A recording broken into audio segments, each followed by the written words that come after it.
In 2024, evictions are happening at a record pace. I'm Christelle Bell, breaking down the eviction process and trends in the Valley. You want to sit up here, ma'am?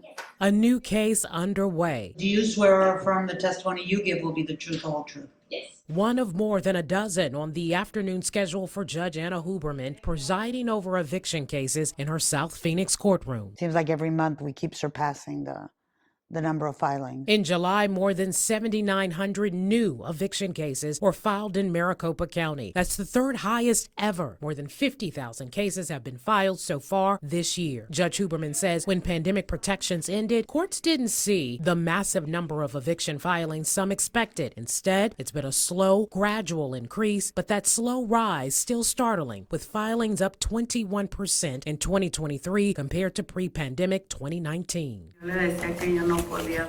And I told her I also had expenses. I had to buy food. You know, all of a sudden his business went under and he didn't pay the rent. Judge Huberman says the people who appear in her courtroom typically have a lot of other things happening in their lives. Loss of a job, a sudden medical diagnosis, even a rental increase they can't meet. There's so many things that impact them.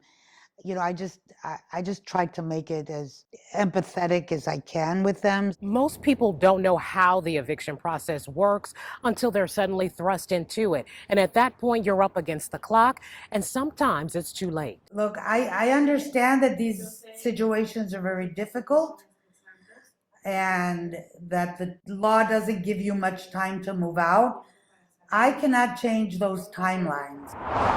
If you think you might be late paying rent, talk to your landlord before a missed payment and get any deal in writing. Once a 5-day non-payment notice is given, it may be more difficult. Once a case has been filed in court, if the landlord accepts any type of payment from the tenant, then they cannot continue with the court case. So landlords will not talk to the tenants once a case has been started. If you can get caught up in those 5 days, we was making an arrangement of how to pay it. You could get your case dismissed, stay in the property, and get the filing off your record. But 5 days isn't a lot of time. The law in Arizona makes the eviction process very fast, and there's very little time to intervene and to be able to change the outcomes. If a tenant hasn't made their payments, a judgment is signed for the landlord. According to court records, the average judgment signed is more than $3,100, and it also includes a move-out date. After a judgment is signed, it is up to the landlord whether they allow you to stay in the property even if you pay your rent. If monthly eviction filings continue as they have this year, 2024 will be close to breaking the all-time filing record. It's a record we don't want to break. That's why we have tips about what to do before, during, and after an eviction case brought against you, as well as resources to get legal and rental help. It's all online right now at abc15.com/consumer.